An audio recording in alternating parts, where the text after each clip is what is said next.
Avec plus de 7 millions d'entrées, Le Comte de Monte Cristo est l'un des plus gros cartons de l'histoire du cinéma français. Le film avec Pierre Ninet fascine tellement que les curieux se rendent sur les lieux phares du tournage, ce qui ne plaît pas à tout le monde. Le cinéma français se porte bien en 2024 et il le doit plus précisément à deux films, véritables locomotives depuis plusieurs mois. Le premier est bien évidemment Un petit truc en plus, réalisé par l'humoriste Artus, la très belle surprise de 2024 qui n'en finit plus de battre des records. Ces derniers jours, il est tout simplement devenu le 9e plus gros succès du cinéma français, dépassant les 10 millions de spectateurs en salle, passant ainsi devant Taxi 2 en attendant de voir jusqu'où la comédie avec Clovis Cornillac peut aller.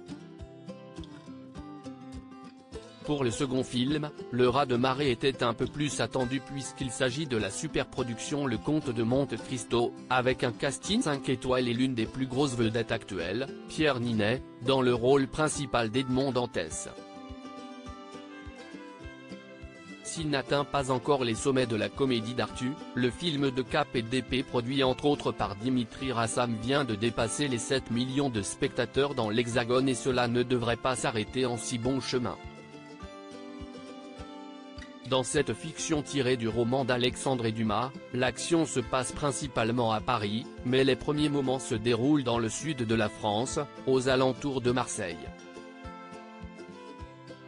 Si le personnage joué par Pierre Ninet est enfermé au château d'If, CIST sur une autre île qu'il trouve le fameux trésor des Templiers, qui lui permettra d'assouvir sa vengeance.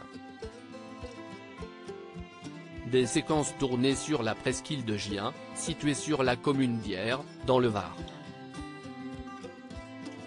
La presqu'île de Gien prise d'assaut par les touristes, un endroit qui attise désormais la curiosité de nombreux spectateurs et la ville d'Hyères s'en est d'ailleurs vantée sur les réseaux sociaux. Résultat, de nombreuses personnes souhaitent s'y rendre pour se prendre en photo devant l'entrée de la grotte où se trouve le trésor. Problème, l'accès est particulièrement escarpé, voire franchement dangereux, comme l'indique Var Matin, ce vendredi 30 août. Moins on en parle et mieux CIST. Il n'y a aucun intérêt spécifique à aller sur ce site. Il ne faut pas que les gens croient qu'ils vont retrouver le décor avec le fronton, la statue et l'épée. Il y a juste une vieille porte avec des tags dessus, précise le directeur des espaces naturels et de la biodiversité à Toulon-Provence Méditerranée, TPM, Olivier Le Néanec.